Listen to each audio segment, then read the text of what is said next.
ये बीजेपी की विचारधारा में ही समस्या है या कोई मोदी जी से समस्या है? बीजेपी तो हिंदुस्तान में अब खत्म सी मानता हूँ मैं तो। जी। अब बीजेपी का मतलब है कि मोदी। क्या इस आंकड़ों के बाद ऐसा नहीं लगता कि मोदी जी ने जितना मुसलमानों के लिए किया है कम से कम पूर्व के प्रधानमंत्रियों ने तो नहीं किया?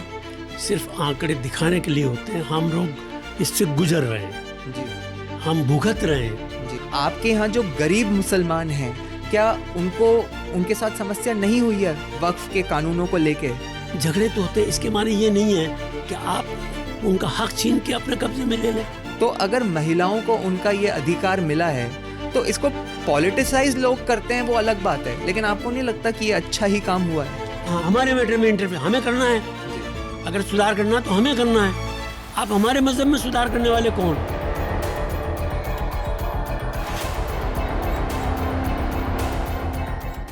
नमस्कार।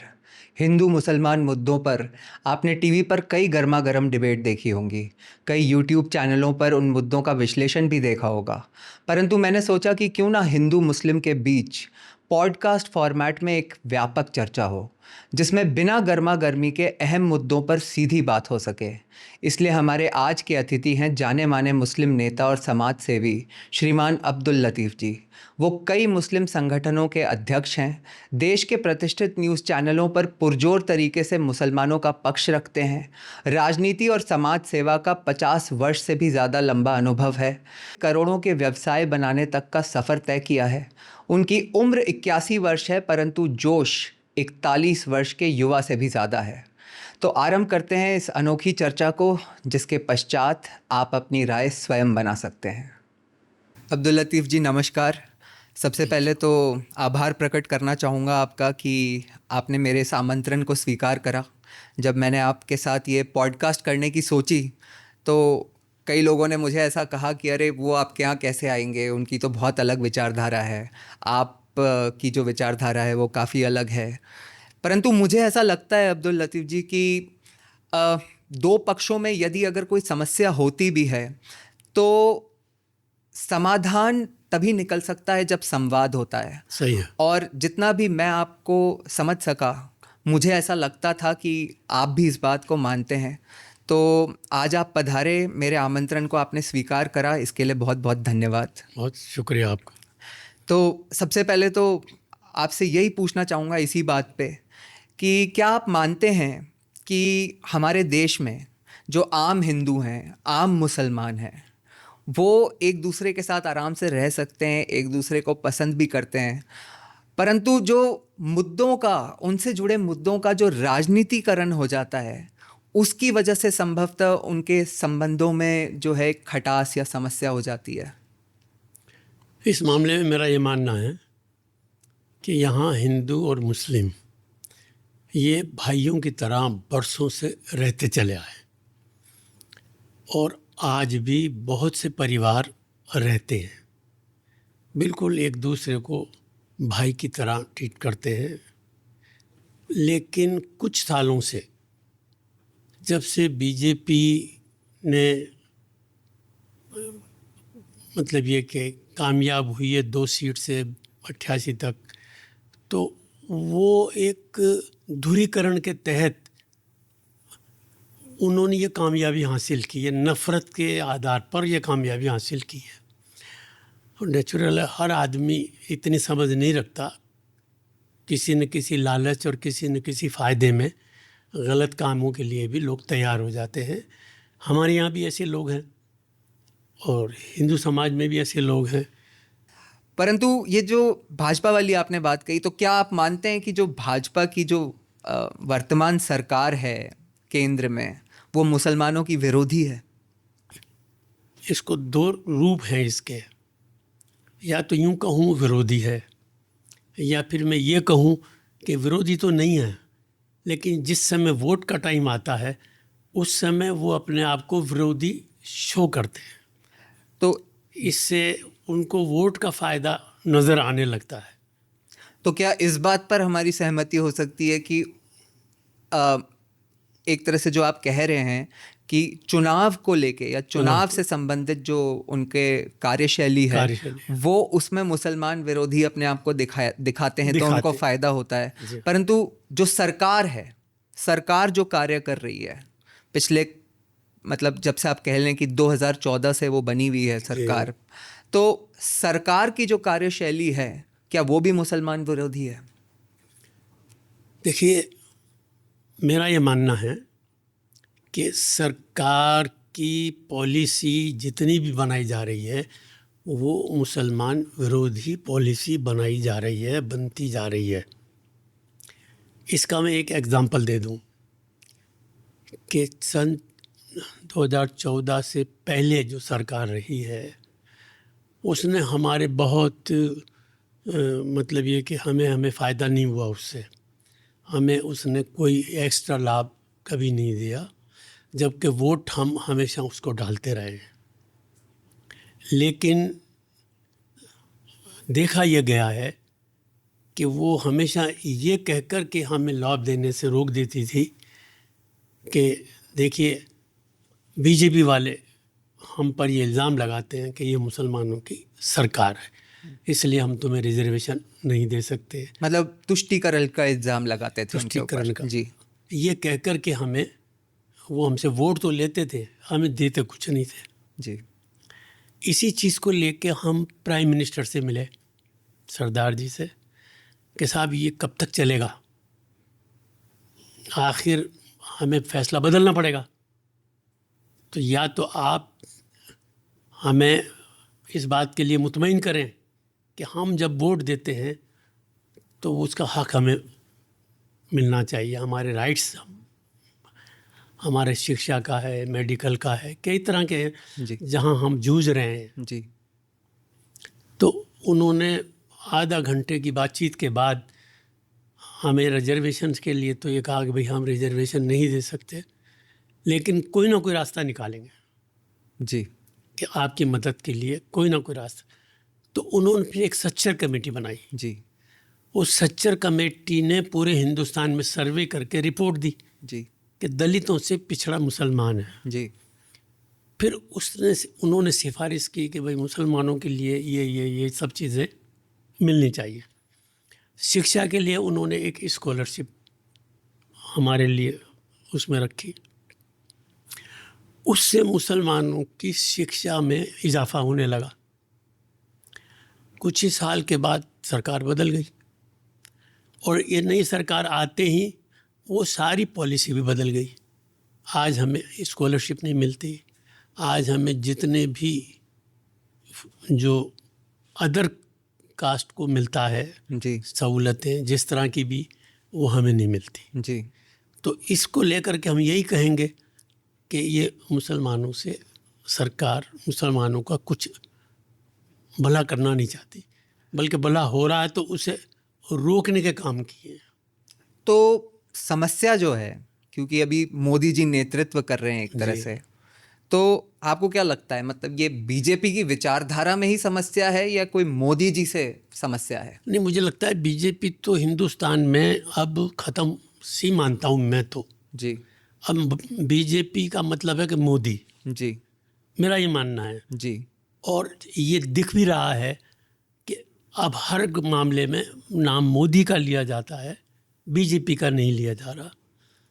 तो इससे ऐसा लगता है कि मोदी जी की जो विचारधारा, उनका जो सर्किल बना हुआ है, वो सर्किल इसी तरह की सोच रखता है।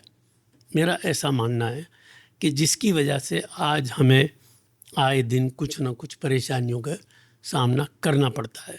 बल्कि मैं यहाँ तक भी समझता हूँ, ये मानता हूँ कि ये पूरे दुनिया में बहुत मुल्कों के दौरे किए इन्होंने, जी, इस्लामिक मुल्कों के भी दौरे किए हैं। दुबई के अंदर इन्होंने मंदिर बनवाने के लिए शाह से ज़मीन ली और वहाँ बहुत शानदार मंदिर बना दिया गया। इन सब चीज़ों के बावजूद इन्हें ये फ़िक्र और दिमाग में नहीं होता कि हम इनके लोगों से सब तरह की अपनी ज़रूरतें पूरी करते हैं, फिर भी हम इनके ख़िलाफ़ यहाँ हमारी पार्टी के लोग ऐसे स्टेटमेंट देते हैं कि उस स्टेटमेंट का वहाँ क्या असर होता होगा, ये कभी नहीं सोचा। हमने इस मामले में कई लीडरों से, बीजेपी के लीडरों से भी हमने कहा कि देखिए हमें मालूम है जो आप कहते हैं वैसा 100% हमारे खिलाफ होता नहीं है, होता तो है 10-20%, लेकिन आपके कहने का जो अंदाज होता है वो ऐसा होता है कि आप हमारे दुश्मन हैं, और ये पूरी दुनिया देख रही है। और इस पूरी दुनिया जब इस बात को सुनती है, देखती है, तो इसके लिए हमारे मुल्क की छवि खराब होती है। आप अपनी इस पॉलिसी को बदलें। ये बात हमने बड़े लीडरों तक भी पहुंचाई। देखिए, जो सरकार के काम करने की बात है, एक हमारी बात हुई कि पूर्व की सरकारों में ये समस्या रही कि उन्होंने इस बात पे कि वो आपका भला चाहते हैं, आपसे वोट तो लिया, लेकिन जैसा कि आपने कहा जो आपकी उम्मीदें थी कम से कम उतना तो नहीं मिला।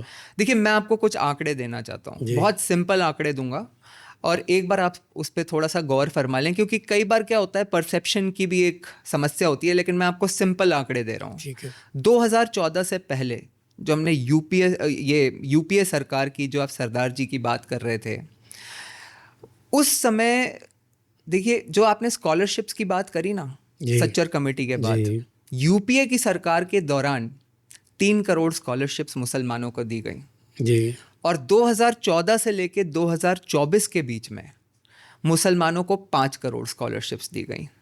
एक बार मैं आपको बस आंकड़े रख दूं, जो गवर्नमेंट जॉब्स होती हैं, सरकारी जॉब्स, उसमें 2014 से पहले जो टोटल रिप्रेजेंटेशन था मुस्लिम्स का वो 5% था और आज 10 वर्षों में ही वो 10% हो चुका है।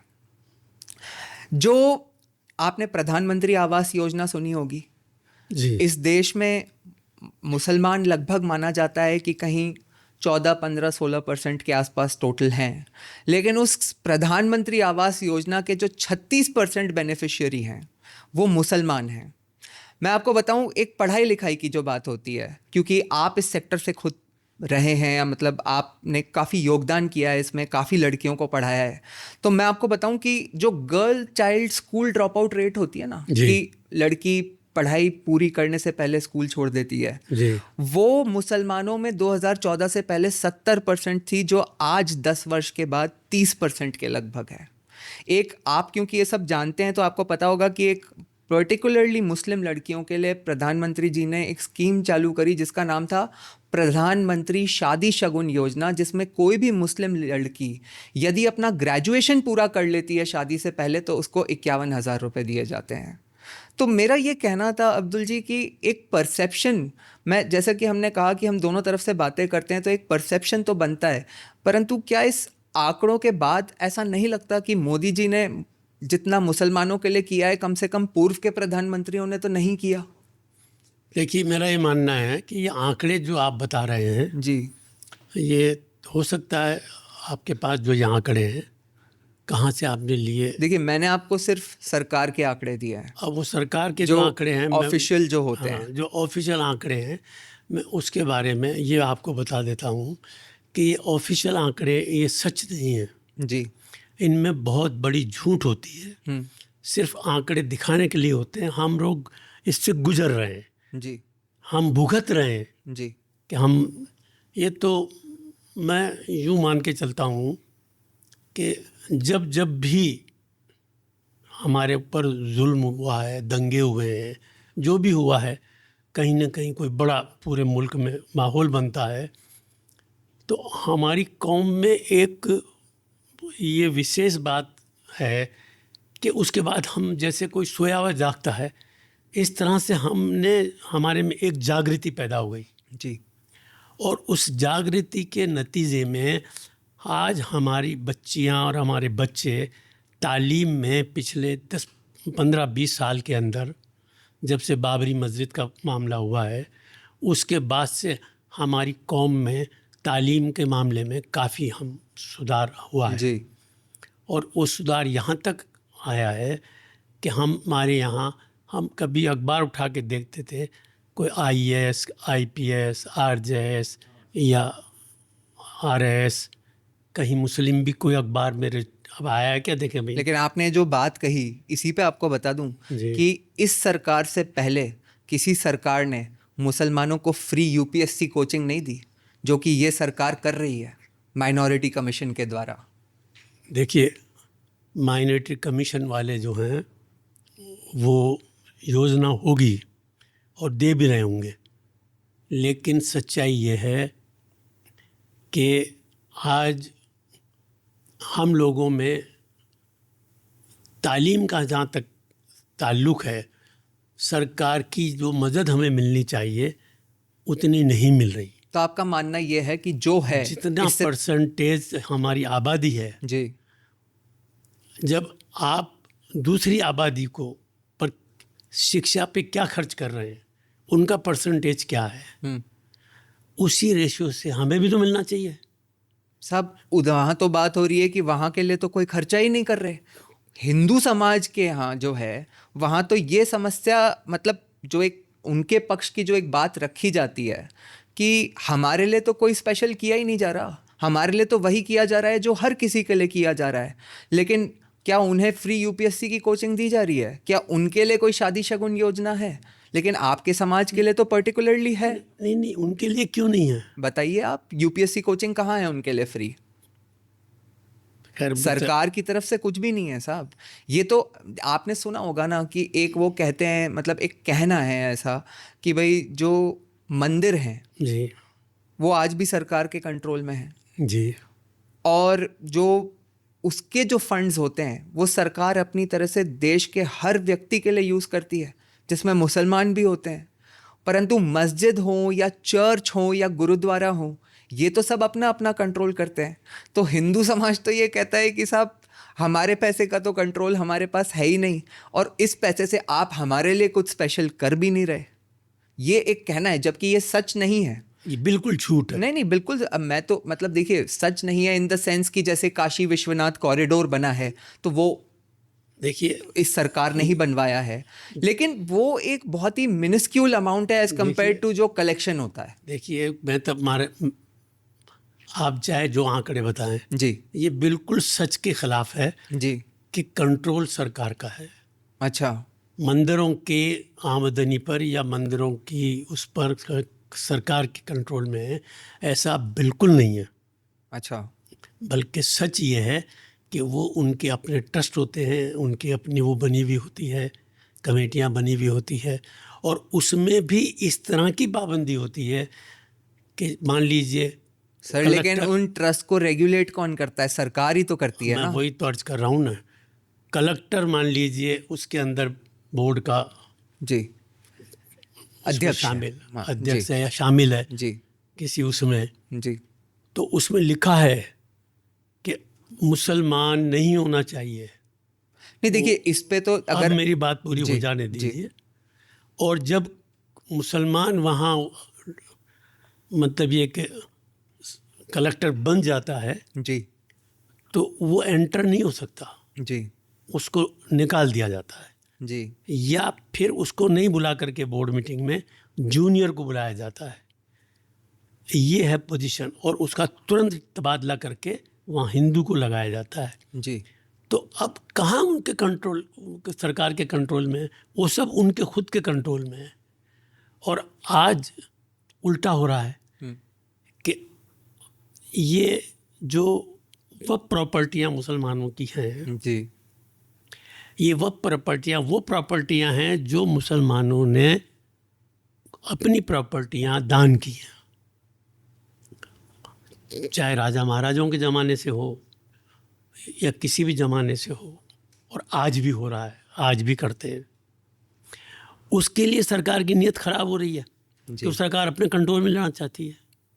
नहीं, मैं आपसे इसी बारे में अगर पूछूं, वक्फ संशोधन विधेयक की जो बात है, तो ये जो संशोधन विधेयक है, ऐसा तो है नहीं कि वक्फ एक्ट को या मतलब वक्फ बोर्ड को हटा दिया गया हो।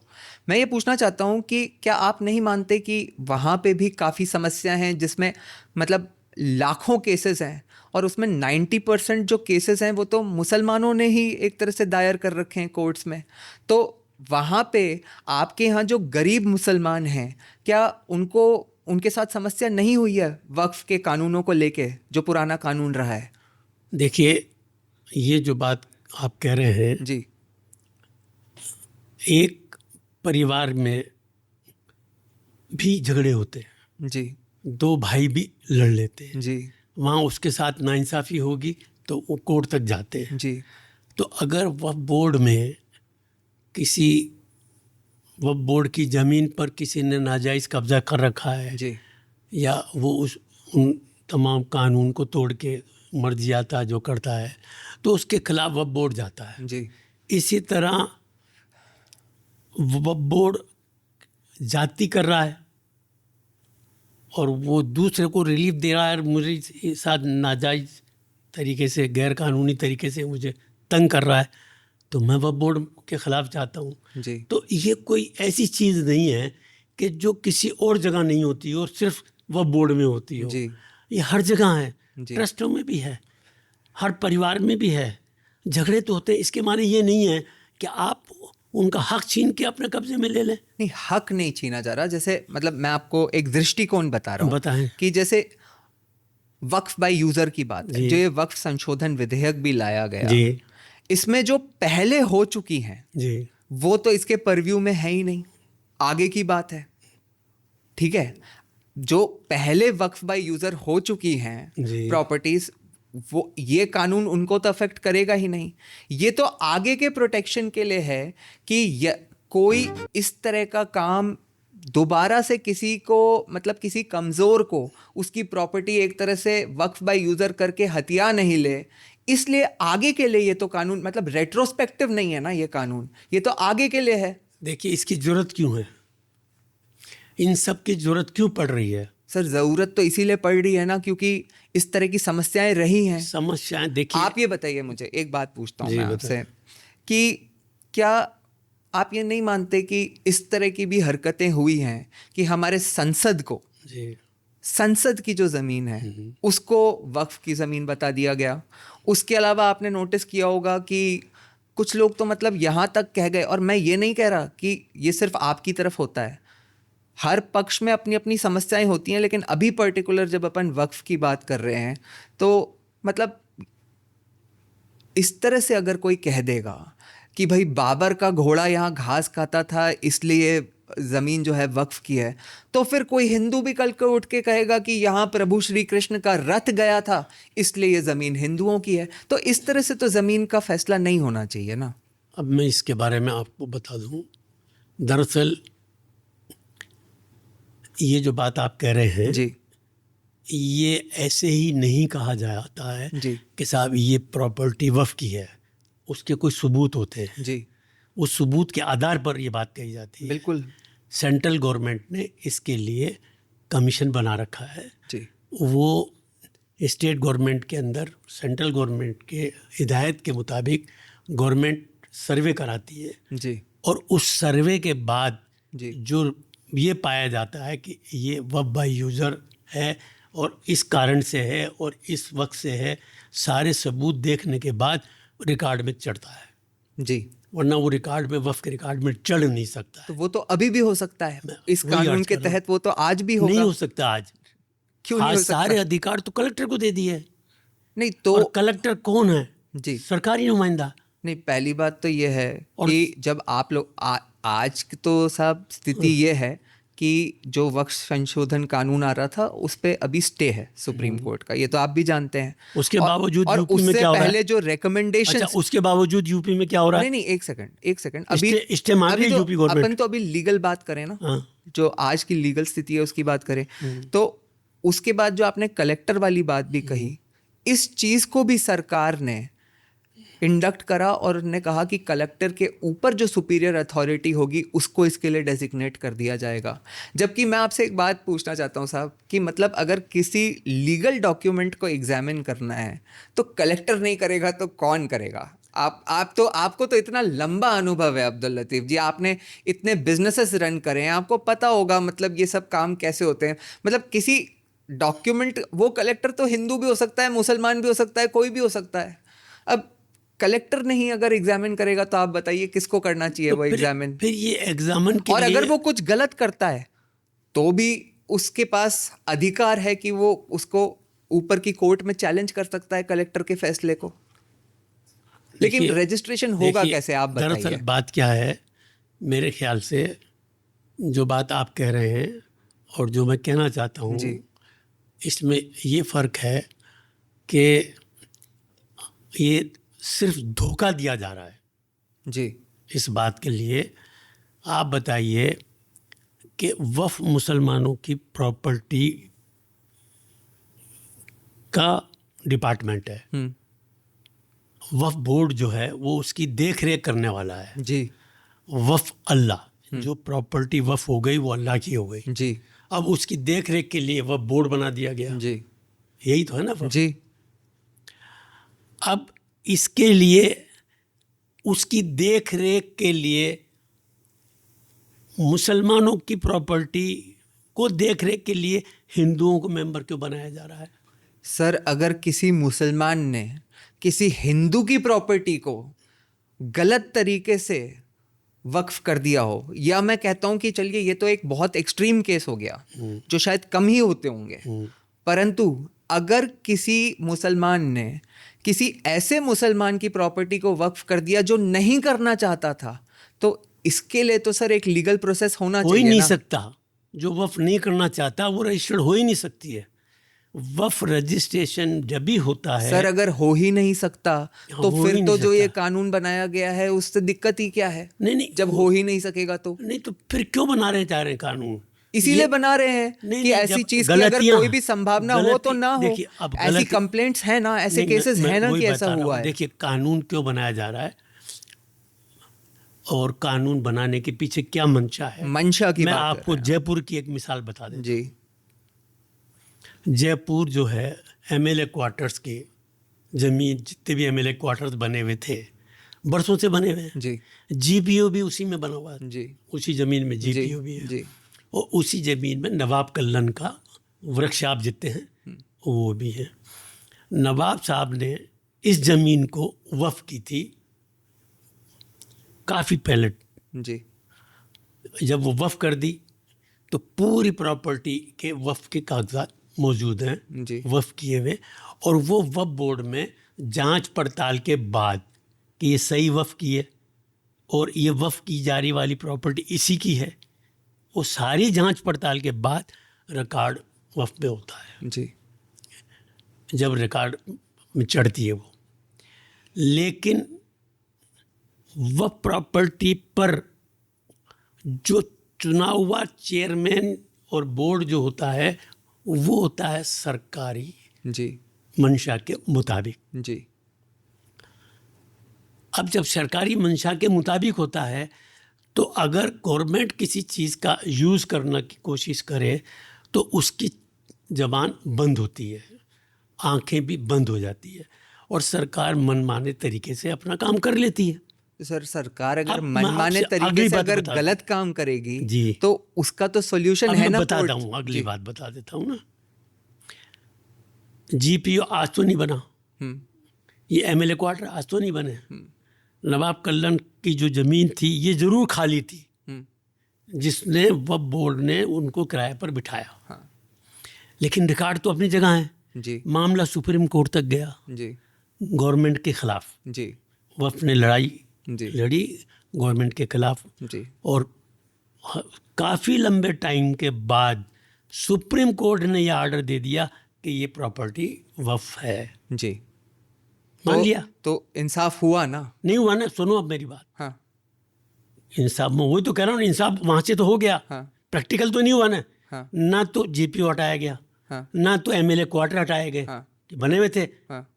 अब कौन, वक्फ बोर्ड के पास क्या ताकत है कि अपनी ज़मीन के लिए खाली करा ले? नहीं, यदि अगर सुप्रीम कोर्ट से फैसला हो गया तो फिर अगर सरकार उसको इम्प्लीमेंट नहीं करेगी, नहीं कर रही है, तो ये तो कंटेम्प्ट हो गया ना सुप्रीम कोर्ट का। वो कंटेम्प्ट के बाद भी यानी कि आप कह गलियां रहे वकीलों के पास इतनी होती है कि कोई ना कोई गली लगा करके उस काम को, तो अभी मतलब जो फिर मामला आप हुआ, कह रहे हो कि सुप्रीम कोर्ट भी एक तरह से मुसलमानों के विरुद्ध ही है। नहीं विरुद्ध है, और इम्प्लीमेंट तो सरकार करती है ना, सर, सुप्रीम कोर्ट थोड़ी करता नहीं, है। लेकिन अगर इम्प्लीमेंट नहीं करेगी सरकार, हाँ। तो फिर सुप्रीम कोर्ट उन्हें पनिश करती है। तो क्या पनिश कर रही है? यूपी के अंदर इम्प्लीमेंट वह अभी कानून बना ही नहीं है, और वहाँ तमाम जो है प्रॉपर्टियों को जो है यूपी गवर्नमेंट कब्जे में कर रही है। नहीं, कब्जे में नहीं करा है सर, किया है ना? सिर्फ इंस्पेक्ट करे उनके देखिए, डॉक्यूमेंट्स। किया ना?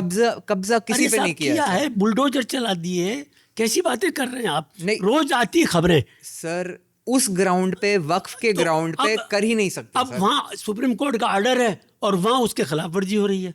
अब मैं ये बात यहाँ साबित कर रहा हूँ आपको जी कि जब ये तोड़ दिए गए एमएलए क्वार्टर, जी वक्फ बोर्ड को हमने अपील की, जी रिक्वेस्ट की जी कि भाई ये प्रॉपर्टी वक्फ की है, जी आपने जब इन्होंने तोड़ दिए हैं जी तो आप कोर्ट के अंदर जो आपके फेवर में फैसला है जी वो दिखा करके रोकिए इनको बेचने से। जी इन्होंने तो नीलाम करना शुरू कर दिया, जी लेकिन वक्फ ने नहीं किया। जी कि नहीं, क्यों? कि वहाँ जो नुमाइंदा बैठा है वो सरकार का है, चेयरमैन जो आता है वो सरकारी होता है, हम्म सरकार जिसे चाहती है वो चेयरमैन बनता है। जी हमने हमारी जो कमेटी बनी हुई थी, जी ऑल राजस्थान मुस्लिम फोरम, जी हमने ये तय किया कि भाई ये तो करेंगे नहीं, जी तो हम इसके लिए कोर्ट जाएंगे जी। और हम कोर्ट जा करके ये सबूत देंगे कि ये नीलाम नहीं कर सकते, ये सरकार की नहीं है, ये वक्फ की है। जी हम कोर्ट गए जी और कोर्ट के अंदर हमें स्टे मिल गया जी और वो नीलामी रुक गई। जी। तो मैं यही तो कहना चाह रहा हूँ अब मैं आपके सामने ये बात कह रहा हूँ, अंततः न्याय तो होता है ना साहब, इस कानून की इस- वजह से ही तो होता इस है। न्याय को लेने के लिए हाँ देखिए इतना महंगा है न्याय। हम्म, आप क्या समझते हैं सुप्रीम कोर्ट के अंदर केस जाने के लिए कोई आसानी से वकील मिल जाते देखिए हैं? देखिए सर, ऐसा है कि हाई ये कोर्ट में- ये जो आप बात कह रहे हो, ये तो कोई ऐसा नहीं है कि कोई मुसलमान पक्ष के लिए कोई यूनिक चीज है। हिंदुओं को भी वही पैसा खर्च करना पड़ता है जो मुसलमानों को करना पड़ता एक है। के पास है और एक रोटी रोजी के लिए जूझ रहा है, उसको तो मजदूरी कर करके अपना पेट पालना है, वो क्या हिफाजत करेगा अपने सर जो माल की? इतने बड़े मुद्दे जो होते हैं, इतने बड़े मुद्दे जिसमें आपने खुद ही बताया कि फोरम्स और ऑर्गेनाइजेशंस इन्वॉल्व हो जाते हैं, वहाँ थोड़ी ना इतनी बड़ी कोई समस्या होती है। ये समस्या तो एक इंडिविजुअल के लिए होती है, और ये इंडिविजुअल जो समस्या है, अगर आप मुसलमान के लिए कह रहे हो तो एक हिंदू इंडिविजुअल जिसके साथ ऐसा हो गया उसके लिए भी तो है ना। वो कब तक केस लड़ता रहे? नहीं नहीं, सवाल ये है उसकी प्रॉपर्टी अगर अगर गलत तरीके हिंदू से, के यही साथ हो रहा जयपुर है का तो मैं गलत है और मुसलमान के साथ हो रहा है तो गलत है। गलत तो गलत ही है, बिल्कुल करने वाला कोई भी हो सकता है। जी। गलत को हम सही नहीं कहेंगे, गलत तो गलत ही है। अच्छा चलिए, मैं आपसे ना, मतलब अपन ने वक्फ पे इतना डिस्कशन करा, आपसे इस पे एक बेसिक क्वेश्चन पूछता हूँ कि क्या जैसे जिस तरह से वक्फ कानून या वक्फ बोर्ड बना हुआ है, जी, उसी तरह से एक सनातन एक्ट हो या सनातन बोर्ड हो तो आपका आपत्ति होगी? नहीं हमें तो आपत्ति नहीं है, हम तो ये कहते हैं क्यों हो, क्या लेना देना सरकार को इससे? नहीं धर्म के मामले में सरकार क्यों इंटरफेयर करना चाहती है? नहीं तो जिस फिर तरह वक्फ में कर रही है। तो फिर वक्फ एक्ट जो ओरिजिनल वक्फ एक्ट है उसको हटा देना चाहिए। नहीं, फिर जो वक्फ अगर एक्ट है, अगर आपका कहना जो ये वक्फ है कि एक्ट है- क्यों हो, तो वक्फ एक्ट भी हटा दो और नहीं, वक्फ बोर्ड भी हटा दो। वक्फ एक्ट बना ही इसलिए उसकी हिफाजत के लिए, और बाकी जो देवी स्थान वगैरह जितने भी जो नहीं, आपके तो अगर हिंदू धर्म हिंदू के वो बने समाज- हुए हैं, अगर हिंदू- वो जो बने हुए हैं वो किस लिए बने? वो इन्हीं की हिफाजत के लिए बने हाँ, हुए तो हैं। हिंदू तो इसमें हटाने की कहाँ से बात आ गई? तो बोर्ड और ट्रस्ट तो बने हुए ही हैं। हाँ बोर्ड और ट्रस्ट तो बने हुए हैं दोनों तरफ, हाँ। लेकिन एक्ट तो सिर्फ एक ही तरफ बना हुआ है ना। तो मैं तो पूछ रहा बना हूँ लेना कि एक्ट। उसी तर्ज पे अगर अगर एक सनातन एक्ट बना ली जाए, हमें कहाँ दिक्कत है? जिसमें कि बिना कोर्ट जाए वो जो मतलब बोर्ड्स हैं वो एक तरह से फैसला सुनाने नहीं लग नहीं जाए। नहीं, वो फैसला नहीं ले सकते, ना हम ले सकते। सर कैसे नहीं ले सकते? साहब, कमिश्नर- आज जब वक्फ का अभी तक, अब इसके बाद इसी चीज को चेंज करने के लिए तो एक कानून भी बनाया गया है कि कोर्ट्स को अब डायरेक्ट अप्रोच कर सकेंगे। हाँ। इससे पहले तो यही था ना कि पहला रिप्रेजेंटेशन जाके आपको वक्फ बोर्ड को ही देना पड़ता था। तो आपको लगता है कि एक आम व्यक्ति जो है उसके पास इतना पैसा होता है कि वो वक्फ बोर्ड में भी जाके कुछ वर्षों तक अपना केस लड़ ले? नहीं, क्यों नहीं लड़ ले? लड़ते हैं। तो वही तो मैं आपको कहना चाह रहा हूँ सर, गवर्नमेंट ने कि- लगा रखा है, नहीं तो गवर्नमेंट के जज बैठते हैं, बिल्कुल बैठते हैं साहब, हाई कोर्ट ने उन्होंने नियुक्त किया हुआ है। लेकिन मैं वही और तो कहना जिसको चाह भी रहा हूँ। तकलीफ होती है वो वहाँ जाता है जी और वहाँ उसकी सुनवाई होती है, जी। चाहे वो वक्फ के खिलाफ जा रहा है या वक्फ किसी के खिलाफ जाए। लेकिन लाखों केसेस पेंडिंग रहे हैं ना सर, पेंडिंग तो- लाखों रिप्रेजेंटेशन पेंडिंग इसका- है ना। इसका अर्थ ये और तो- नहीं, लेकिन कई लोग भाई आप उसका समाधान निकालिए, क्यों पेंडिंग है? जी मैं आपको जयपुर की बात बता रहा हूँ। जी जयपुर के पूरे राजस्थान में 350 प्रॉपर्टियाँ जिन पर डिग्री हुई हुई है जी वक्फ बोर्ड के फेवर में, जी कि उन्हें खाली करनी है, जी लेकिन नहीं ले सकता। पिछले 15-20 साल से यह हालत है जी कि वाली खाली नहीं करा सकता, जी। इसलिए कि उसके पास फोर्स नहीं है, जी। उसके पास ताकत नहीं है। जी। तो क्या नतीजा निकला? नहीं और फर्स्ट फोर्स कौन देती है? सरकार देती है। सर, सरकार देना ही नहीं चाहती है, वो अपने खिलाफ क्यों देगी फोर्स? सर ये तो दूसरी तरफ से भी यही कहा जाता है क्या कहा जाता कि लोगों ने सारे डॉक्यूमेंट्स दिखा दिए, सारी चीज़ें कर दी, उसके बाद भी वक्फ जो है उनके रिप्रेजेंटेशन को कई सालों से उनके बोर्ड जो है उस रिप्रेजेंटेशन को लटका के बैठा हुआ है, वो खाली नहीं करता। जिसकी प्रॉपर्टी वक्फ गलत तरीके से कर दी गई थी तभी तो वो जाता है ना वक्फ बोर्ड में अपना रिप्रेजेंटेशन देने के लिए कि साहब मेरे अगेंस्ट ये जो प्रॉपर्टी मेरी वक्फ कर दी गई ये गलत कर दी गई, तो वो अपने कागजात लेके जाता है, फिर वो लटकाए जाते हैं ना ऐसे केसेस। इसमें दरअसल या तो किसी पर्टिकुलर केस के देखिए अब्दुल लतीफ जी, एक बात तो आप मानोगे ना कि जो मैं ये थोड़ी कह रहा हूँ, नहीं मैं ये थोड़ी कह रहा हूँ कि सारे ऐसे होते हैं। आप ही की बात का जवाब दे रहा हूँ, आप ही की बात का जवाब दे रहा हूँ। मिसाल के तौर पे जी मेरे फादर ने जी मेरी जो फादर की प्रॉपर्टी थी जी उस प्रॉपर्टी को फादर ने वक्फ कर दी जी जी। अब मेरी नीयत खराब हो रही है, मैं कहता हूँ नहीं नहीं नहीं ये वक्फ नहीं है, ये तो वक्फ अलल औलाद है। हाँ वक्फ तो है हाँ। लेकिन हमारे लिए। मेरी नीयत खराब हो रही है, तो केस हो गया नहीं हो गया? अब ये तय होगा उन डॉक्यूमेंटों पर कि जिन डॉक्यूमेंटों से ये प्रॉपर्टी वक्फ की गई है या वक्फ अलल औलाद की गई है, डॉक्यूमेंटों पे होगा। तो मेरी नीयत तो खराब होगी ना। अब मैं इस बात की कोशिश कर रहा हूँ कि किसी तरह से ये वक्फ अलल औलाद हो जाए। नहीं देखिए मैं आपको इसी बात पे जो आपने बात कही ना, ये ऐसे केसेस हैं, ऐसे बहुत सारे केसेस हैं कि जिन केसेस में उनके बुजुर्गों ने अपनी कमाई जो है अपनी कमाई हुई चीज़ को वक्फ कर दी। नहीं अभी ये जो आपने बात कही ना, मैं आपको इसी पे एक दूसरा भी इसका पहलू बताता हूँ। अभी ये जो कानून जो संशोधन वाला कानून आया, इसमें एक रिकमेंडेशन और दी गई कि जैसे कि आपने कहा कि मान लीजिए कि मैं फादर हूँ और मैं किसी प्रॉपर्टी को वक्फ कर रहा हूँ, तो उसमें जो है जो मेरी प्रॉपर्टी में जो मतलब उसके हकदार हैं मेरे बेटों के अलावा मेरी बीवी भी है, मेरी बेटियां भी हैं। आप खुद मानते हैं, आप मैंने देखा है आपने जो समाज सेवा करी है उसमें लड़कियों की शादी करवाना, उनको पढ़ाना लिखाना, उनको प्रॉपर्टी का उनका अधिकार दिलवाना, तो आप नहीं मानते कि एक अच्छी पहल है कि उनका जो अधिकार है उनसे भी पूछ लिया जाए, सिर्फ बेटों से पूछने की जगह? नहीं देखिए आपसे एक इसमें एक क्योंकि एक साथ हो जाएगा, एक प्रश्न और जोड़ देता हूँ इसी में, क्योंकि देखिए मतलब मैंने तो पाकिस्तान जैसी जगह में भी देख लिया, दुबई जो हैं, जो सऊदी अरेबिया हैं, यहाँ पे भी मतलब ऐसे देशों में भी ट्रिपल तलाक जैसा जो कानून है वो बना के और मतलब उस प्रथा को एक तरह से निरस्त कर दिया गया। तो और मेरे बहुत सारे आपके जैसे मुसलमान मित्र हैं, तो अगर महिलाओं को उनका ये अधिकार मिला है तो इसको पॉलिटिसाइज लोग करते हैं वो अलग बात है, लेकिन आपको नहीं लगता कि ये अच्छा ही काम हुआ है? देखिए इस ट्रिपल तलाक के बारे में जी मेरे ख्याल से लोगों ने इसको पूरी तरह सही ढंग से समझा नहीं जी कि ट्रिपल तलाक का कानून कब बना, कब लागू हुआ, कैसे हुआ। जी ये हमारे जो नबी थे मोहम्मद सल्लल्लाहु अलैहि वसल्लम जी, उनके ज़माने में ये कानून नहीं था जी, लेकिन उनके बाद जो खलीफा बने जी, उनके बाद जिन्होंने संभाला, तो उन्होंने देखा कि औरत को मतलब ये कि मर्द किसी भी बात से नाराज़गी या कोई भी जब इनमें झगड़ा होता है तो वो तलाक का उसको धमकी दे करके और उसके हक मारता है। जी,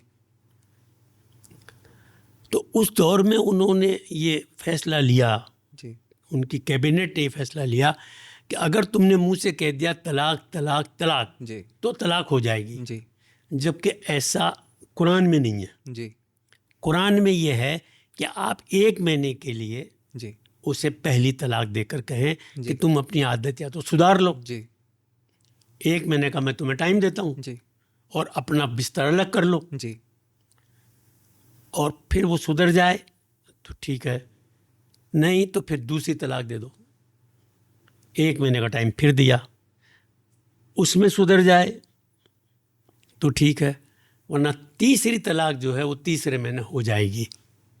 ये जो पीरियड दिया हुआ है कुरान में, जी इस पीरियड्स का जो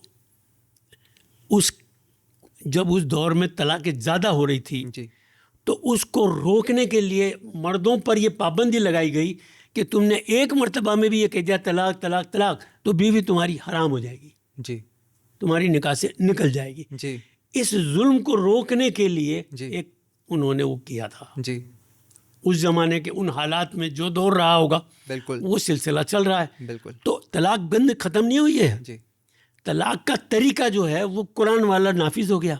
नहीं, आप बिल्कुल सही कह रहे हैं। इनफैक्ट देखिए, जो समाज में कमियां होती हैं वो हर समाज में होती होती हैं। है। मुसलमानों में हैं, उसी तरह हिंदुओं में भी हैं, और समाज धीरे धीरे अपने आप को इम्प्रूव करके इवॉल्व करता है और एक बेहतर सोसाइटी बनती है। तो मैं यही कहना चाह रहा हूँ कि आज के मॉडर्न कॉन्टेक्स्ट में जिस तरह से आप बता रहे हैं, जो हमारी जनता का इससे ज्ञानवर्धन भी होगा, दर्शकों का, तो जिस तरह से आप बता रहे हैं, तो ये जो कानून बना है, एक तरह से जो कुरान में बात थी वो रीइंस्टेट हो गई, तो ये तो अच्छी बात है ना। अच्छी बात है। तो आप सहमत हैं ना इस बात से? तो बिल्कुल, हम तो सहमत हैं इस बात से जी कि जो एक मतलब ये कि बहुत से लोग गलतियां कर लेते थे, नशे की हालत में तलाक दे दी जी तो उसकी बीवी को तलाक हो जाती थी, जी झगड़े में तलाक दे दी जी तो तलाक हो जाती थी। अब ये सब कुछ नहीं है, अभी उसको टाइम मिलता है, जी। उस टाइम के अंदर सुधार हो जाता है, तलाकें रुक गई। देखिए, ये अच्छी बात है, हम इससे इनकार नहीं कर रहे जी कि जो हुआ है हम इसके खिलाफ नहीं है, हो गया ठीक है, अच्छी बात है। नहीं, देखिए, मैं इसलिए ये प्रश्न जो मैंने पूछा ना आपसे, इसका एक कारण है। जी इसका कारण ये है कि जैसे कि आपने शुरू में बताया भी था कि जो पहले की सरकारें थीं वो थोड़ा तुष्टीकरण करती थीं। तो आपको ध्यान होगा वो राजीव गांधी जी की सरकार का शाहबानो वाला जो सुप्रीम कोर्ट का जो फैसला आया था, उसको उन्होंने ऑर्डिनेंस लाके पलट दिया था। और वो वाकई में इसका जब जिस तरह से आपने अभी कुरान को लेके समझाया है, ऑब्वियसली तुष्टीकरण के अलावा और कुछ हो ही नहीं सकता था। परंतु आज ये सरकार जो है मोदी जी की, मान लेते हैं क्योंकि आपने कहा आज मोदी है, बीजेपी नहीं है, तो मैं मानता हूं कि मतलब ऐसा, क्योंकि आपने जो बात कही उसके आधार पे ही कह रहा हूं भाई, जब इसको लेके इतनी समस्याएं थी तो इस तरह का कानून बनाना, मोदी की इसको लोग गलत मंशा भी समझते और समझा भी है कई लोगों ने, परंतु जिस तरह से आपने समझाया, उन्होंने उसके बावजूद भी ये काम तो सही किया है ना, ये कानून बनाकर। दरअसल होता क्या है, कई चीज़ें ऐसी होती है जी कि अगर आदमी सही चीज़ को भी मौका दे दे जी हमारे इंटरफेयर में, तो आज ये किया कल कुछ और कर देगा। जो मुखालफत हुई है जी वो यही हुई है कि हमारे मैटर में इंटरफेयर क्यों करा। हाँ, हमारे मैटर में इंटरफेयर हमें करना है। जी अगर सुधार करना है तो हमें करना है। आप हमारे मजहब में सुधार करने वाले कौन? आज ये कर रहे हो, कल वक्फ के ऊपर आ गए, कर दिया ना ये काम, अब वक्फ के ऊपर आ गए। फिर मस्जिदों के ऊपर नमाज बाहर नहीं पढ़ सकते। अरे मस्जिद को 4 मंजिल बना ली, 3 मंजिल बना ली नमाज पढ़ने के लिए, तो आपकी सरकार ने तुड़वा दी। सर, कानून बना ही नहीं सकते आप। कानून तो सरकार ही सड़क पे पढ़ने नहीं देंगे जी, नमाज, सड़क पे पढ़ने नहीं देंगे। और अगर उसको बड़ी कर ली तो इसलिए उतरवा देंगे कि नहीं, 1 मंजिल थी आप एक ही रखो, 3 मंजिल उतरवा दो। ये कैसा कानून है?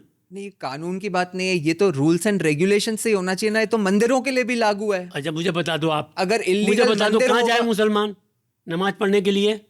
सब, अब आप तो मुझसे ज्यादा बड़े जानकार हो। मैं आपसे सवाल कि कर रहा हूँ, नमाज मेरे कहाँ सवाल का पढ़ी आप जा सकती है, ये तो आप मेरे जानते सवाल हो। का आप जवाब दें। मैं सवाल कर रहा हूँ आपसे, सड़क पे आप पढ़ने नहीं देते, मस्जिद को हमारे को बड़ी करने नहीं देते, फिर हम अपनी इबादत कहाँ करें?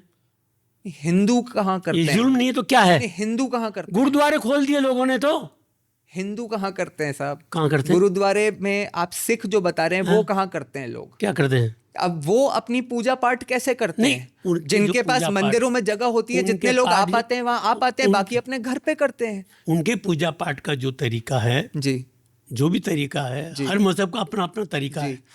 हमारे मजहब में जो तरीका है वो ये है कि भाई हमें एक साथ मिलकर नमाज पढ़नी होती है। आपकी बात बिल्कुल सही है अब्दुल लतीफ जी, लेकिन वो वही बात बता रहा हूँ कि हमें जो संविधान ने परमिशन दे रखी है जी अपने मजहब की आज़ादी की, ये उसकी खिलाफ काम नहीं हो रहा है।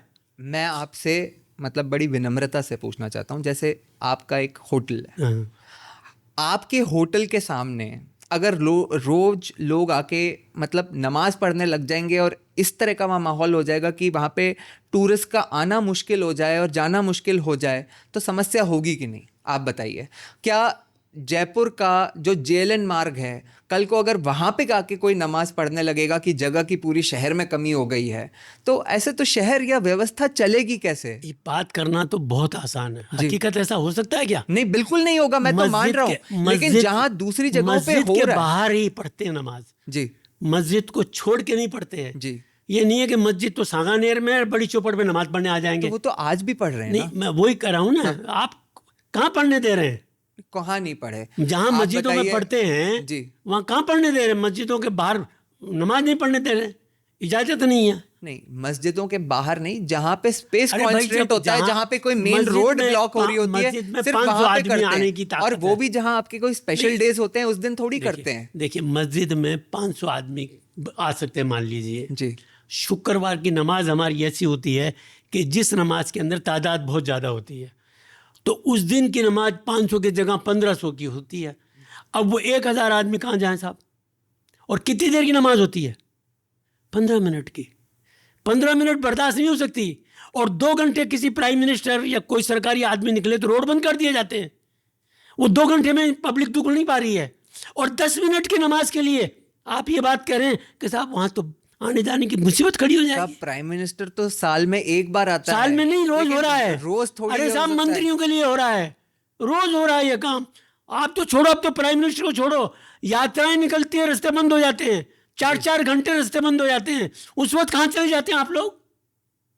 हर यात्रा के अंदर जो है रास्ते बंद कर दिए जाते हैं। जयपुर में बंद कर दिए जाते हैं। कांवट यात्रा निकल रही है, रास्ता बंद है साहब, इधर से नहीं जा सकते। चलिए, वो नजर नहीं आता। हमारी मस्जिद और हमारी नमाज नजर आती है। तो ऐसा आपको जबकि हमें संविधान ने हक दे रखा है, जो संविधान ने हक दे रखा है उसी के खिलाफ सरकार कर रही है। तो यानी कि आपका कहने का मतलब ये है कि आपको जो अधिकार संविधान से मिला हुआ है, सरकार और जो प्रशासन है आज जी, का, वो छीन रही उसमें है, बाधा डाल रहे हैं बाधा और डाल उसको रही, छीन रही है। है। ये आपका मानना है। है।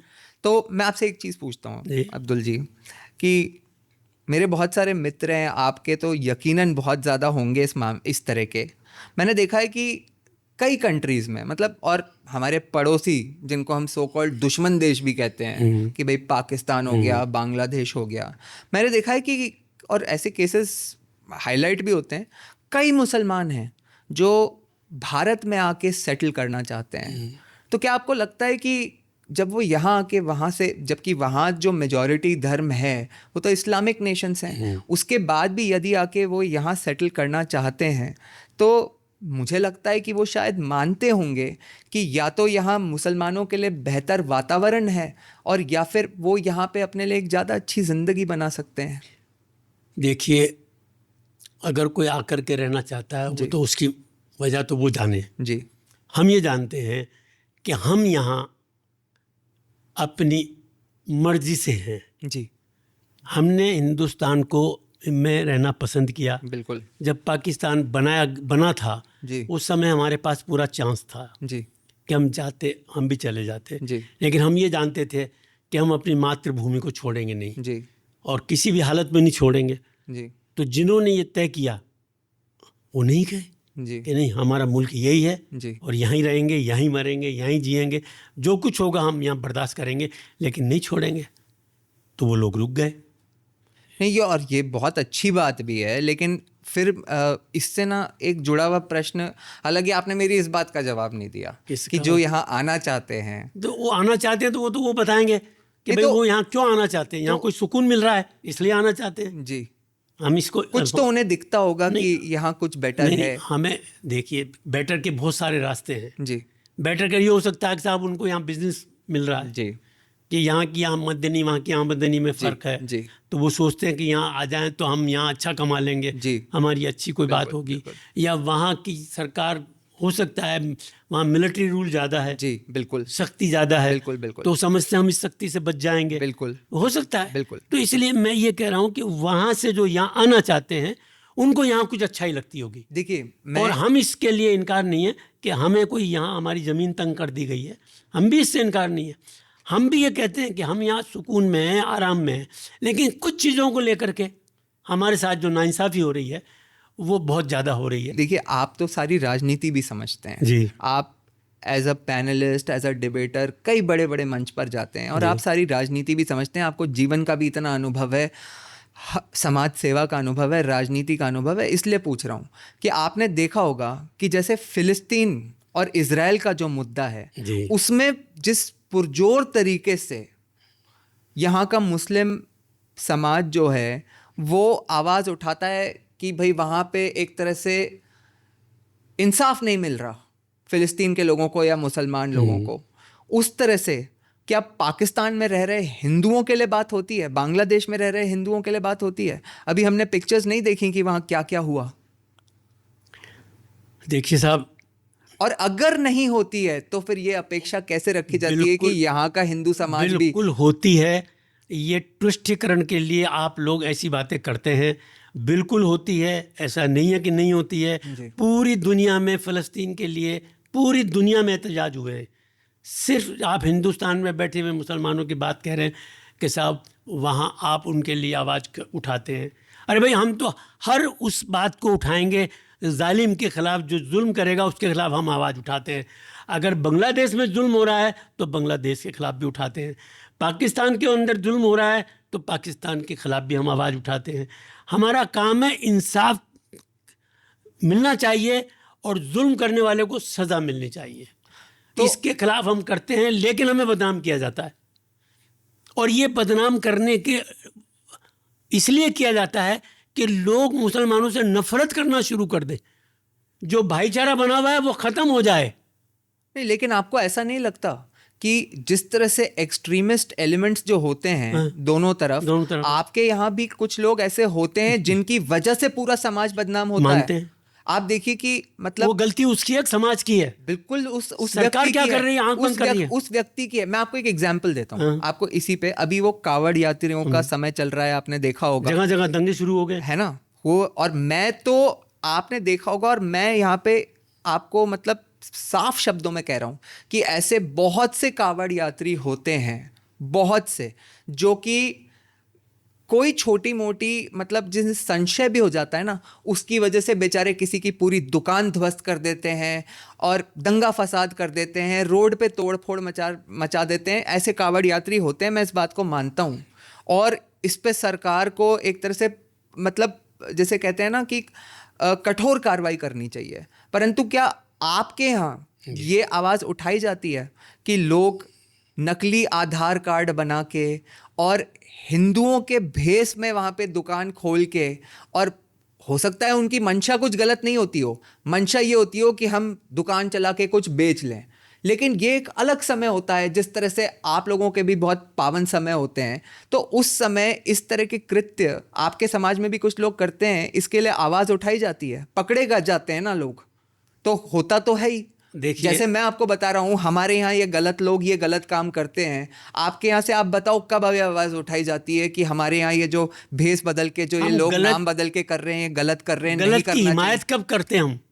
जी ये बताओ, गलत की हिमायत कब करते हैं हम? गलत तो गलत होता है, उसकी हिमायत को हम नहीं खड़े होते हैं। हाँ। अगर हमें मालूम है कि इसने गलती की है और ये गलत है, तो हम उसकी हिमायत के लिए खड़े नहीं होते हैं। जी। आप गलत करने वाले की हिमायत में खड़े होते हैं आप लोग। ये सबसे बड़ा जुर्म है। सर पहलुओं को मार दिया जाता है। सर मैं तो, आप देखो आप दूसरे एग्जाम्पल पे जा रहे हो, मैंने तो आपको बताया कि कावड़ यात्री ऐसा करते हैं। मैं ये कह रहा हूँ उन्हीं कावड़ यात्रियों के लिए आप हिमायत में खड़े हो रहे हैं कि जिन्होंने ऐसा किया। मैं तो जो ऐसा कर रहे हैं, मैं तो उल्टा बोल रहा हूँ। वही तो कह रहा हूँ ना, लेकिन हिमायत में तो नहीं खड़ा होना चाहिए ना। हिमायत में खड़े होने का मतलब क्या है? हिमायत में तो नहीं खड़ा होना चाहिए ना। भाई मैंने गलती की है, हाँ, तो मेरा समाज मेरा साथ क्यों दे? हाँ, मेरे समाज को मेरे खिलाफ बोलना चाहिए ना। तो वही मैं कहना चाह रहा हूँ कि दोनों समाज को अपने अब समाज के जो गलत लोग हैं उनके आवाज विरुद्ध, उसके विरुद्ध आवाज उठानी चाहिए। जी, अगर कोई नहीं उठा रहा है तो मैं गलत कहता हूँ उसको, बिल्कुल उठानी चाहिए। बिल्कुल, मैं इस बात से इनकार नहीं करता। मैं इसीलिए मैं आज विशेषकर आपको बुलाना चाहता था, क्योंकि आपके व्यक्तित्व के लोग जब ये कहेंगे, जिस तरह से हिंदुओं में भी ये समस्याएं हैं, जब ये कहेंगे कि भाई अगर हमारे समाज में कोई गलती करता है तो उस गलती को पॉइंट आउट करना चाहिए, तभी करना तो दोनों चाहिए, समाजों में सुधार बिल्कुल आएगा। करना चाहिए, बल्कि समाज को आगे बढ़ के सजा देनी चाहिए जी ताकि हमारे माहौल ना बिगड़े, हमारा भाईचारे में फर्क पैदा ना हो। मैं तो यहाँ तक इसके लिए तैयार हूँ कि हमें खुद को, सरकार से पहले तो हमें खुद को सजा देनी चाहिए। चलिए, हमने ये जो सेंसिटिव बातें हैं, इसके अलावा एक आपसे एक जेनरिक क्वेश्चन ये भी पूछूं कि यदि मोटा मोटी ऐसा आपके समाज में मानना है कि भाई मतलब बीजेपी यानी मोदी जी की जो सरकार है वो थोड़ा मुसलमान विरोधी रही है, तो आपको क्या लगता है इस समय देश में कोई और नेता जो कि एक ऐसा नेतृत्व दे सकता है जिससे कि समाज में सद्भाव हो या मुसलमानों की बेहतरी हो सके? देखिए साहब, ये आपका जो सवाल है ये मेरी नज़र में इसलिए सही नहीं है कि यहाँ हमारे यहाँ सिस्टम है जी और सिस्टम से चुन के आते हैं। जी अब मैं तो कह दूँगा आप प्राइम मिनिस्टर बन जाएंगे तो अच्छा हो जाएगा, तो क्या आप प्राइम मिनिस्टर बन जाएंगे? नहीं नहीं, बिल्कुल तो नहीं। इसलिए एक सिस्टम है, जी उस सिस्टम के मुताबिक चुनाव होता है और चुनाव के मुताबिक तय होता है। पार्टियां हैं राजनीतिक, वो पार्टियां आपस में तय करती हैं। तो इसलिए मेरी नज़र में ये सवाल कि नहीं, मोदी फिर जी भी- के अलावा कोई दूसरा आदमी हो सकता है क्या? होने को हो भी सकता है, नहीं भी हो सकता। पार्टी चाहेगी दूसरे को बिठा देगी। नहीं, मैं तो एक हाइपोथेटिकल क्वेश्चन नहीं, पूछ मैं रहा था उसी का कि ऐसा hypothet- नेतृत्व आपको आज के किसी नेता में दिखाई नहीं, देता मुझे तो देखिए, मैं तो इसको ये समझता हूँ कि मेरे दिखाई देने से भी क्या होगा? जी होगा तो वही जो एक सिस्टम हमारा बना हुआ है। इसलिए मैं समझता हूँ शायद मेरी नज़र में ये सवाल मुनासिब नहीं है आपका। तो इसको इस तरह से हम कह सकते हैं कि जो हमारे सामने सिस्टम है, हम उम्मीद कर सकते हैं कि हम उस सिस्टम में ही अपनी आवाज़ बुलंद करके करें। जो सिस्टमिक चेंजेस अच्छे ला अच्छे लाएं, सकें, बस। उसी सरकार में या और कोई सरकार आए तो सिस्टमिक चेंज आए। सिस्टमिक चेंज आना चाहिए। जी। अच्छा, एक बात और पूछूं आपसे कि अभी आपने देखा होगा कि एक बड़ा फेमस किस्सा हुआ यहाँ पे, और उसमें मतलब बहुत तमाशा हुआ इस देश में।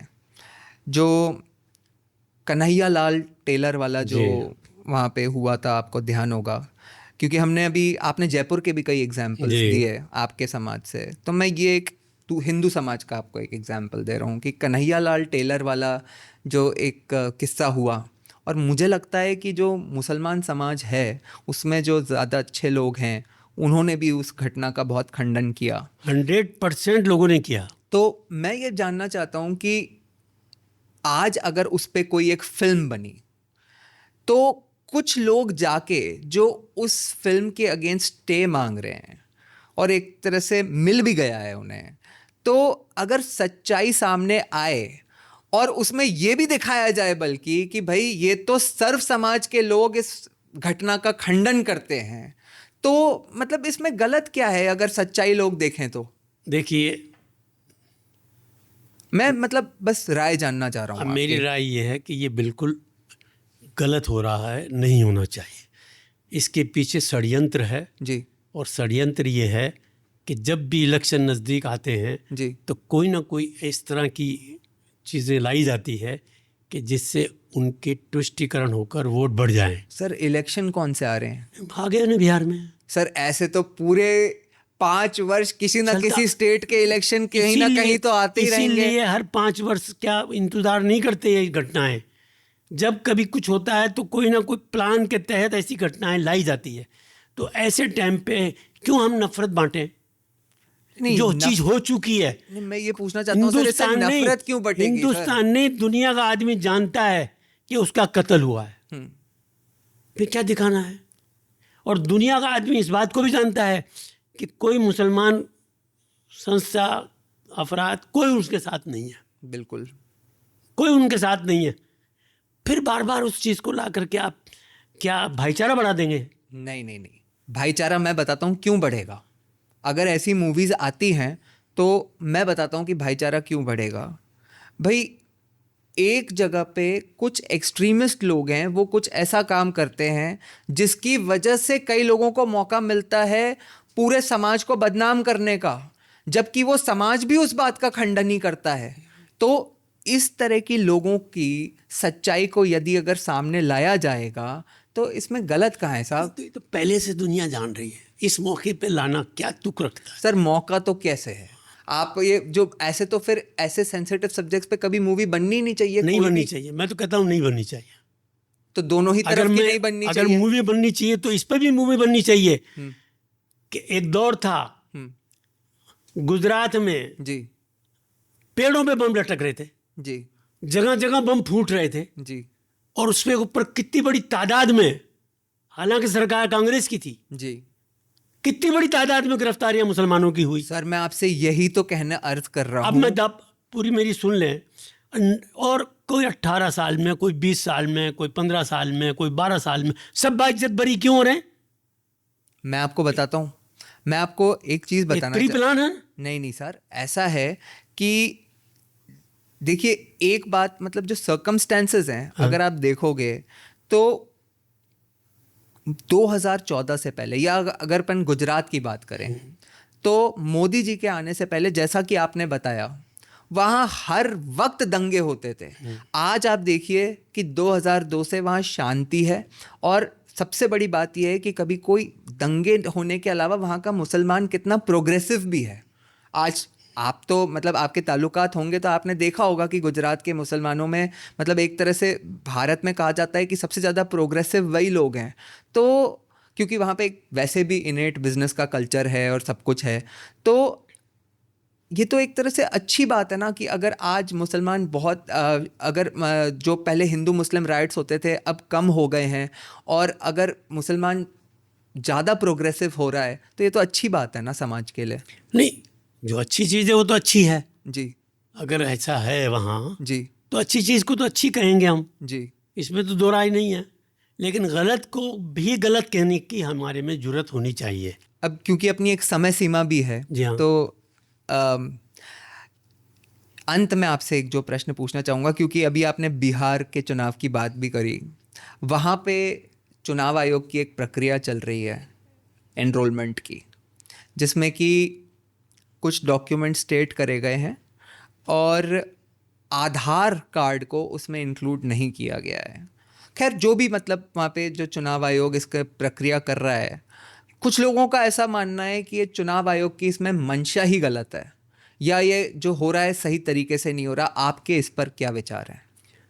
मेरे इस पर ये विचार हैं कि चुनाव आयोग ने जो कुछ भी किया है, मेरी नज़र में वो सही नहीं है। जी, तो मैं पूछना चाहता हूँ कारण क्या है। मैं जैसे आपको, मेरा जो कंटेंशन है, मैं आपको एक बेसिक बता दूँ कि क्या है कि जैसे जो आधार कार्ड होता है वो सिटीजनशिप का प्रूफ नहीं होता। ये तो आप भी जानते होंगे कि भारत में ये अगर, बनाया क्यों फिर? नहीं मैं आपको बता देता हूँ, भारत में अगर कोई भी व्यक्ति, ये एक आइडेंटिटी का प्रूफ होता है। अगर भारत में कोई व्यक्ति आके लगातार 182 दिन से ज़्यादा रह भी ले, तो उस अंग्रेज़ का भी आधार कार्ड यहाँ पे बन जाएगा। तो किसी का भी आधार कार्ड बन सकता है। आधार कार्ड आइडेंटिटी का प्रूफ होता है, सिटीजनशिप का प्रूफ नहीं होता। एक बार मेरी बात सुन लें आप बस। तो जो सिटीजनशिप का प्रूफ ही नहीं है, तो उस कार्ड के आधार पे वो कैसे वोट दे सकता है, जब इस देश में वोट सिर्फ इस देश का एक नागरिक या सिटीजन ही दे सकता है? तो अब तक की जितनी सरकारें इस आधार कार्ड के ऊपर वोट देकर बनी है, उन्हें खारिज कर दो। नहीं सर, आधार कार्ड के ऊपर देकर नहीं बनी है। बिल्कुल, जो आधार पहले के, कार्ड दिखा करके ही वोट डलता था। आप कैसी बातें कह रहे हैं, मेरे समझ में नहीं आ रही है। नहीं आधार कार्ड, आधार कार्ड मांगता था वो, भला आधार कार्ड लाओ, आधार कार्ड दिखाया, मिलाया, अच्छा जाओ वोट दे दो। सर आधार सब कार्ड गलत थी वो। नहीं नहीं सर, एक बात, आधार कार्ड जो होता है वो लेकिन वोटर आईडी से लिंक्ड होता है। लेकिन इलेक्शन अधिकारी को ये राइट है कि अगर उसमें कोई बदलाव वो करना चाहते हैं, जी, तो उस बदलाव में समय चाहिए। जी, आप 1 साल का काम जो होना चाहिए या 3 साल में जो काम होना चाहिए, उसको 1 महीने में कर लेंगे। सर 1991 आप में तो भी वंचित कर रहे हैं। सर 30 साल पहले भी ये प्रक्रिया करी गई थी, और 30 दिन में ही करी गई थी।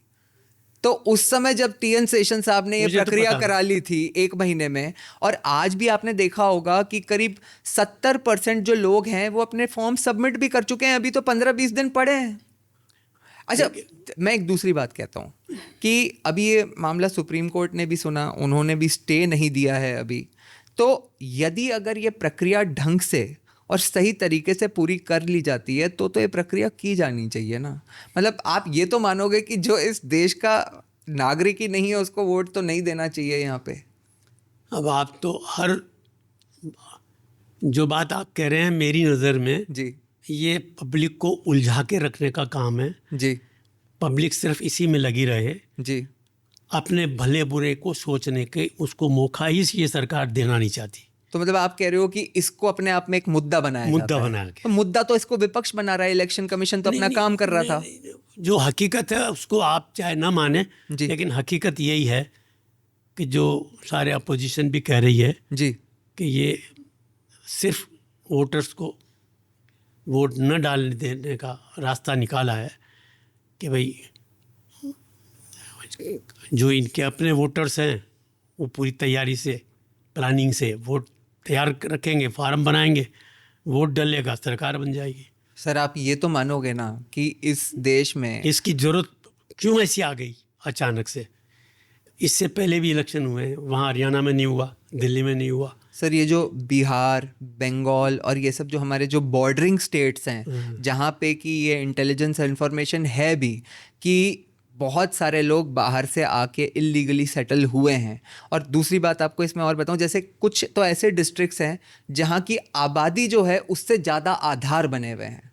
तो इस चीज़ को एक तरह से मतलब, और ये तो सर आप ये बताओ कि एक भी इंसान को अभी इतनी टाइम से जो प्रक्रिया चल रही है, क्या अभी तक एक भी सरकार को डी एनरोल किया गया है कि भाई तुम्हारे पास अधिकार नहीं है? लेकिन एक बार चेक करके यदि इस तरह की कोई चीज़ देश के सामने आती है तो ये तो अच्छी चीज़ है ना। देखिए साहब, जोर जबरदस्ती की कोई भी चीज़ अच्छी नहीं होती है।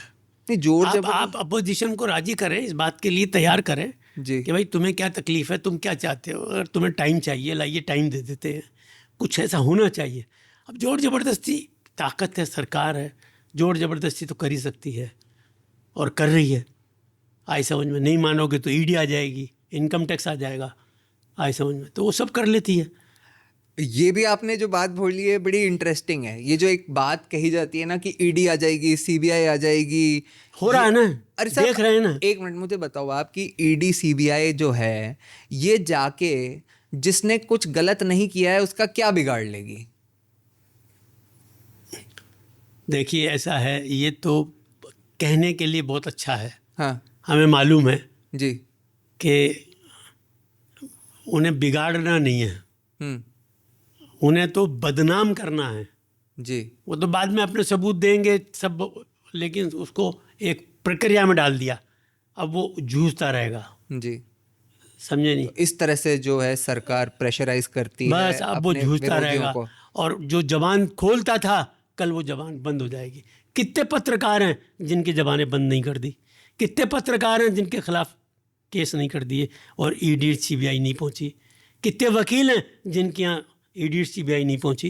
देखिए मैं तो अगर ये इसी सरकार की, इससे पहले किसी सरकार ने ऐसा नहीं किया। नहीं मेरा तो ये एक्सपीरियंस रहा है कि आप यदि देखेंगे तो एक बात आपने देखी होगी अब्दुल जी कि जब मनमोहन सिंह जी प्रधानमंत्री थे, मैं कहा जितनी भी कटुता हो जो भी हो, मैंने नहीं देखा कि जो सो कॉल्ड जो राइट विंग वाले हैं या बीजेपी के पक्ष वाले हैं उन्होंने कभी मनमोहन सिंह जी के लिए कोई कठोर शब्द उपयोग करा हो या उनको कोई गाली दी हो या इस तरह की। मोदी के लिए तो आज की डेट में क्या क्या बोला जाता है जो मैं समझता हूं कि आप भी उचित नहीं समझते होंगे। देखिए गलत बोलना अच्छा नहीं है, कोई भी हो। तो अगर बोला जाता है और वो लोग एग्जिस्ट कर रहे हैं मोदी हो तो या आज लोकतंत्र की ताकत ज्यादा है ना फिर तो।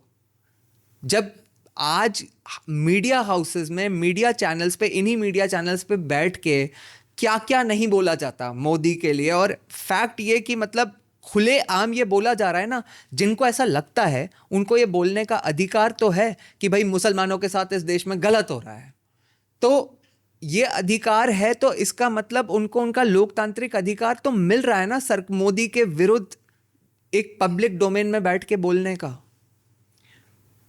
अब क्या कहूँ मैं आपको इसके बारे में, आप खूब जानते हैं मेरे नेदर में जो हक है जी, वो तो हिम्मत ही नहीं करता बोलने की।